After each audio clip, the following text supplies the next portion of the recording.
Manchester United are going to win the Premier League in a couple of years. The Red Devils are playing a style of football that even Satan would call heavenly, all masterminded by that beautiful, bald Dutch god called Erik ten Hag. So how have we arrived here? 9 months ago, Man United was led by Ralf Rangnick, a man who was hardly known to most football fans and absolutely slated the interior workings of the club and the players on the pitch. They had their worst season ever in the Premier League, not even reaching the 60-point mark. Yet, fast forward to today, and they are in to the knockout stages of the Europa League. They have won the Carabao Cup. They are still in the FA Cup.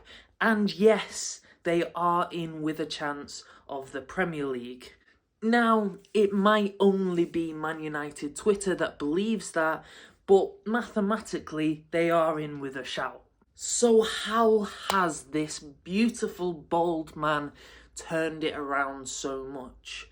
Well, the first thing is, he's a good coach. Now, this might sound like a bit of an obvious statement, but it is really important for performance at its peak for a manager to instill a level of respect and a level of confidence in his players. And I think Ten Hag is a master at doing that, and we can see that through the entire bench making an impact once they get onto the pitch, because they know at whatever minute that they are put on the pitch, Erik ten Hag believes that they can make a difference.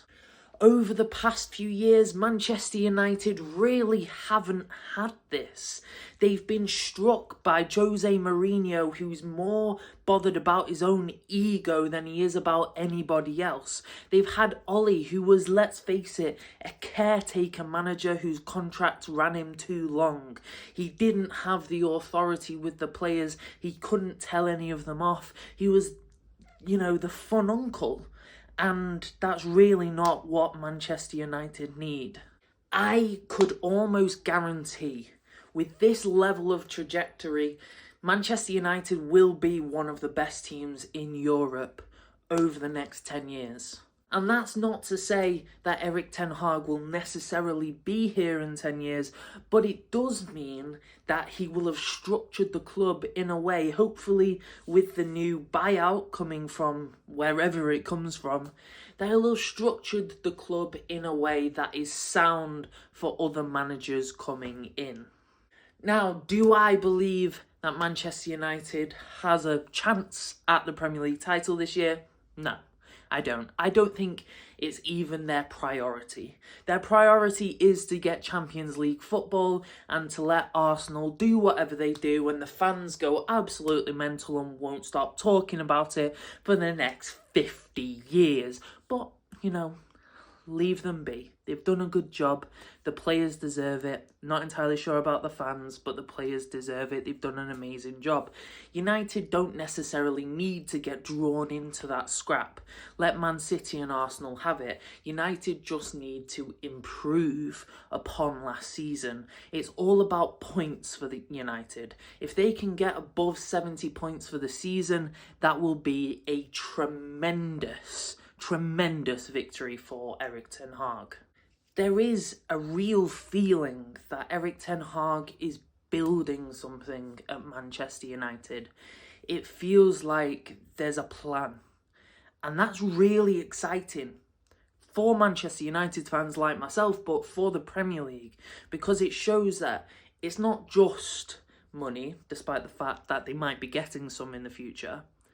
It's about coming in with a plan, a structure, and making the people that you already have better and able enough to challenge the bigger teams. And that's what English football is all about. And Erik ten Hag really seems to understand that. And I think that's why he's kind of got this status now in Manchester United fandom as the second coming of Sir Alex Ferguson, because he almost shows this great love of English football, and fans really connect with that. Make sure you subscribe to the All Sport channel for daily questions from me, Joe and Tom, for little rants and videos like this, and most importantly our fan experience vlogs where we go all over the country to various different sports to see what the fan experience is like. And make sure you join our community by commenting your thoughts and opinions down below. Go on, subscribe. Go on, do it. Do it. Do it.